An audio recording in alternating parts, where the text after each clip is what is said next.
ఒక అనంతమైన సంపద, దాన్ని చూడాలని ప్రయత్నిస్తే ప్రళయమే, ప్రపంచ వినాశనమే. ఇలాంటి సంపదను తరతరాల నుంచి ఒక నాగబంధం కాపాడుతుంది. అంటే నాగుపాములు, విషసర్పాలు కాపాడుతున్నాయి. దానిని చూడాలని ప్రయత్నిస్తే అక్కడుండే నాగుపాములు, విషసర్పాలు జీవం పోసుకొని వచ్చి మరీ కాటేసి చంపేస్తాయి అని తరతరాల నుండి మనల్ని భయపెడుతున్నారు. అంత సంపద అక్కడెందుకు పెట్టారు? నాగబంధంతో ఎందుకు కాపాడబడుతోంది? అసలు ఇది ఎక్కడుంది? అదే అనంత పద్మనాభ స్వామి ఆలయంలోని 6వ గది వాల్ట్ బి, దానికున్న నాగబంధం. ఇంకా ఇప్పుడు డీటెయిల్స్లోకి వెళ్దాం. తిరువనంతపురంలోని అనంత పద్మనాభ స్వామి ఆలయంలో మొత్తం 6 గదులు ఉన్నాయి. ABCDEF అని 6 గదులు ఉన్నాయి. ఈ 6 గదులను కూడా వాల్స్ అని పిలుస్తారు. సో ఈ 6 గదుల్లో 5 గదులను సుప్రీంకోర్టు ఆదేశాలతో 2011 జూన్ 27న ఓపెన్ చేశారు.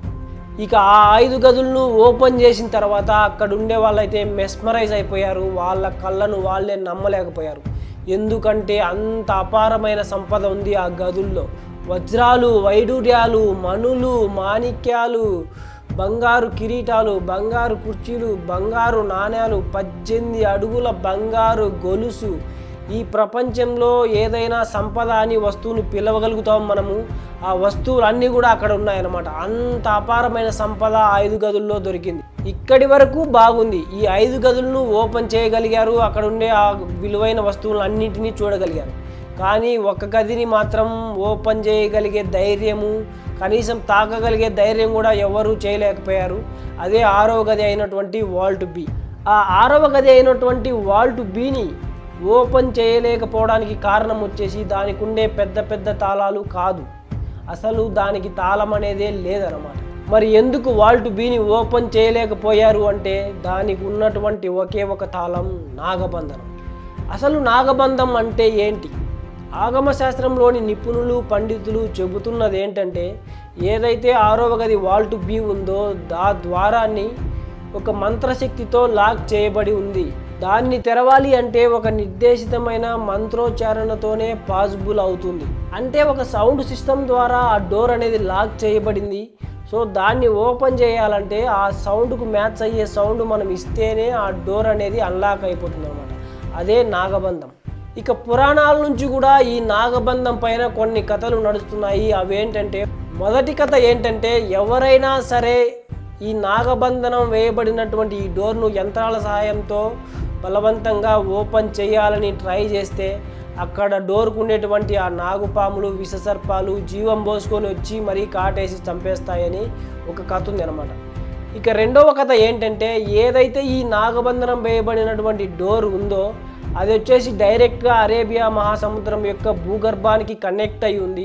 సో ఒకవేళ ఈ డోర్ను మనం యంత్రాల సహాయంతో బలవంతంగా ఓపెన్ చేస్తే అది డైరెక్ట్గా సముద్రానికి కనెక్ట్ అయ్యి అక్కడ ఉండే వాటర్ అంతా వచ్చేసి మొత్తం ప్రపంచాన్ని నాశనం చేసేసి ప్రపంచ విలయం వచ్చేసి ప్రపంచ నాశనం అయిపోతుంది అనేది ఇంకొక కథ ఉందన్నమాట. ఈ 2 కథలను బేస్ చేసుకునే ఎవరు కూడా 6th డోర్ అయినటువంటి వాల్ట్ బిని ఓపెన్ చేయడానికి ధైర్యం చేయలేదు అని చెబుతున్నారు. మన పూర్వీకులు ఏమన్నా అంత అమాయకుల, అంత పిచ్చి వాళ్ళ, అంత విలువైనటువంటి సంపదను ఒక రూమ్లో పెట్టి దానికి ఒక మంత్రం వేసి ఎవరన్నా దాన్ని తగిలితే పాములు వచ్చి కాటేసి చంపేస్తాయి, సముద్రంలో వాటర్ అంతా వచ్చేసి ప్రపంచ ప్రళయం వచ్చేస్తుంది అని చెప్తే ఎవరు తగలకుండా ఉంటారు అని నమ్మి అలా వాళ్ళు చేసింటారని మీరు అనుకుంటున్నారా?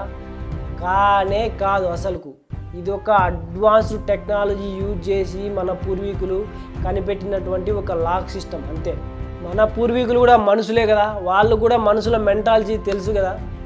సో మనకు తర్వాత వచ్చే ఫ్యూచర్ జనరేషన్స్ మనకంటే అతినా కొడుకులని వాళ్ళు ఈజీగా ప్రెడిక్ట్ చేసింటారు అప్పుడే. సో మన పూర్వీకులు ఇంత విలువైనటువంటి సంపదను కాపాడడానికి యూజ్ చేసినటువంటి నాగబంధం అనేది ఒక మంత్రం కాదు, అది వచ్చేసి most advanced sonic lock system. అసలు ఈ సోనిక్ లాక్ సిస్టమ్ అంటే ఏంటి? ఏం లేదబ్బా, వెరీ సింపుల్. ఆ డోర్ను వచ్చేసి ఒక సౌండ్ సిస్టంతో లాక్ చేసి పెట్టింటారు. మళ్ళీ అదే సౌండ్ను సేమ్ ఫ్రీక్వెన్సీతో వినిపిస్తే మాత్రమే ఆ డోర్ అనేది అన్లాక్ అయిపోతుంది. కానీ ఆ సౌండ్ ఏంటి అనేది ఎవరికీ తెలియదు. అంటే పండితులు ఆ డోర్ను లాక్ చేస్తున్నప్పుడు ఈ నాగబంధంతో ఒక గరుడ మంత్రాన్ని ఉచ్చరిస్తూ ఆ డోర్ను లాక్ చేశారు. ఇక్కడ గరుడ మంత్రం అంటే అదేదో మంత్రమో తంత్రమో కాదు, అదొక సౌండ్ సిస్టమ్ అనమాట. సో ఆ మంత్రాన్ని ఏ సౌండ్లో ఏ ఉచ్చారణతో ఎంత ఫ్రీక్వెన్సీతో ఉచ్చరించారు అనేదే మెయిన్ థింగ్ అనమాట. సో అదే సేమ్ ఉచ్చారణతో ఆ గరుడ మంత్రాన్ని జపిస్తే అక్కడ ఆ సౌండ్ చేస్తే ఆ డోర్ అనేది మళ్ళీ రీఓపెన్ అవుతుందన్నమాట. సో ఇదంతా విన్న తర్వాత మీకు ఒక డౌట్ రావచ్చు, ఇప్పుడేమో గరుడ మంత్రం అంటున్నావు, ముందేమో ఆ డోర్ను అయితే ఏదైతే 6th రూమ్ వాల్ట్ బి ఉందో దాన్ని వచ్చేసి నాగబంధంతో లాక్ చేసి పెట్టారు అని అంటున్నావు. సో ఎందుకు ఇలా అని మీకు డౌట్ రావచ్చు.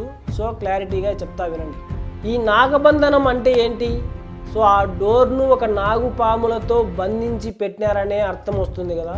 సో ఈ నాగుపాముకు శత్రువు ఏంటి? గ్రద్ద. శత్రువు అంటే ఈ గ్రద్దను చూసే కదా ఈ పాములు భయపడేది, సైడ్ అయిపోయేది. ఈ గ్రద్దనే మనం గరుడ పక్షి అంటాము.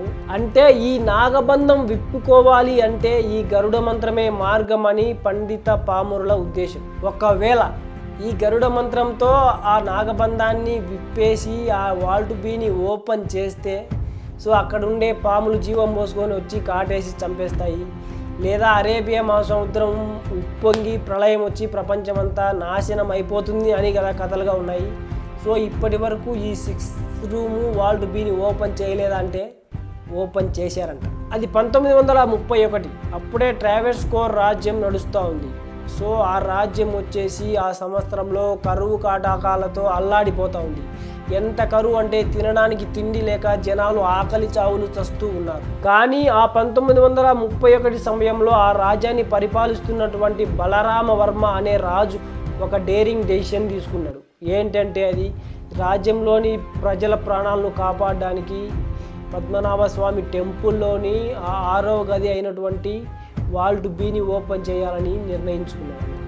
ఇంకా లేట్ చేయకుండా 1931 డిసెంబర్ 6వ తేదీన ఈ 6వ గదిని ఓపెన్ చేయడం జరిగింది. ఆ డోర్స్ అన్నీ కూడా పగలగొట్టేసి, ఇక ఆ డోర్ను పగలగొట్టి ఓపెన్ చేస్తానే చిమ్మ చీకటిగా ఉందంట లోపల. సో లైట్స్ వేసుకొని లోపలికి వెళ్తే అందరూ షాక్. ఘోరమైన సంపద, ఎప్పుడు కని విని ఎరుగని చూడనటువంటి సంపద అక్కడ ఉందన్నమాట. వజ్రాలు, వైడూర్యాలు. అప్పటి కాలంలో ఈ చెక్క బాక్సుల్లో పెట్టారంట ఈ బంగారు నాణ్యాలు, వజ్రాలన్నీ. సో ఆ చెక్కలన్నీ కూడా చెదలు పట్టిపోయి ఆ బంగారు నాణ్యాలు, ఆ వజ్రాలు అవన్నీ కూడా ఇలా నేలపైకి వచ్చేసి ఉన్నాయంట. అంత భయంకరమైన సంపద చూసి వాళ్ళంతా షాక్ అయిపోయారు. కానీ ఇక్కడ ఒక కన్ఫ్యూజన్ ఉంది. అదేంటంటే అప్పుడు ఓపెన్ చేసింది వాల్ట్ ఏనో వాల్ట్ బీనో క్లారిటీగా తెలియదు. ఎందుకంటే అప్పటికి నుండి ఓన్లీ 4 గదులు మాత్రమే, అంటే 4 రూమ్స్ మాత్రమే ఉన్నాయి, 4 డోర్స్ మాత్రమే ఉన్నాయి. కాబట్టి అప్పుడు వాల్ట్ ఏని ఓపెన్ చేశారా వాల్ట్ బీని ఓపెన్ చేశారా అనేది ఎవరికి క్లారిటీ లేదనమాట. ఇంకా 2011లో వాల్ట్ బీని అంటే 6th రూమ్ కాకుండా మిగిలిన 5 రూములను ఓపెన్ చేశారు. అక్కడ ఉండే సంపదను కూడా చూశారు అందరూ. ఇక మళ్ళీ 2014లో సుప్రీంకోర్టు ఆదేశాల మేరకు ఆలయ సంపదను ఆడిట్ చేయడానికి వినోద్ రాయ్ అనే వ్యక్తిని సుప్రీంకోర్టు నియమించిందంట. ఇక ఈ వినోద్ రాయ్ అనే వ్యక్తి ఇచ్చినటువంటి రిపోర్ట్ అయితే షాకింగ్ అనమాట. ఎందుకంటే ఆయన ఇచ్చిన రిపోర్టు ప్రకారం ఎవరైతే అనుకుంటున్నారో ఈ వాల్ట్ బీని ఇప్పటి వరకు ఓపెన్ చేయలేదు అనేది అదైతే వాస్తవం కాదు. ఇప్పటి వరకు ఈ వాల్ట్ బీని ఆల్రెడీ 7 టైమ్స్ అంటే 7 సార్లు ఓపెన్ చేశారు.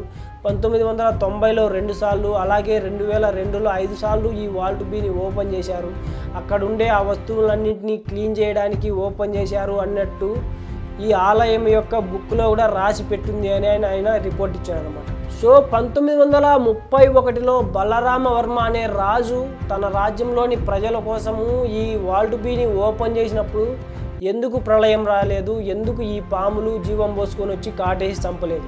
అలాగే 1990లో 2 సార్లు, 2002లో 5 సార్లు ఈ వాల్ట్ బీని ఓపెన్ చేసినప్పుడు ఎందుకు ప్రళయం రాలేదు, ఎందుకు ఈ పాములు జీవం పోసుకొని వచ్చి మనుషులను చంపలేదు అంటే దానికి కూడా ఒక కథ ఉంది అనమాట.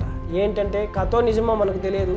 సో మంచి పనులకు అంటే గుడ్ కాజ్కు ఏదైనా తలంచి మీరు ఆ డోర్స్ ఓపెన్ చేస్తే ప్రళయం రాదు, ఏం రాదు. దేవుడు అనేవాడు చూస్తూ ఉంటాడు కాబట్టి ఆ టైంలో ఎలాంటి వినాశనం జరగలేదు.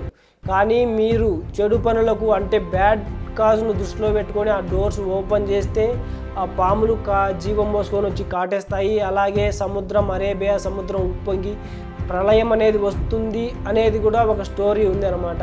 సో మరి ఇదంతా కూడా ఎంతవరకు నిజమో ఆ నారాయణుడికే తెలియాల. ఓం నమో నారాయణ.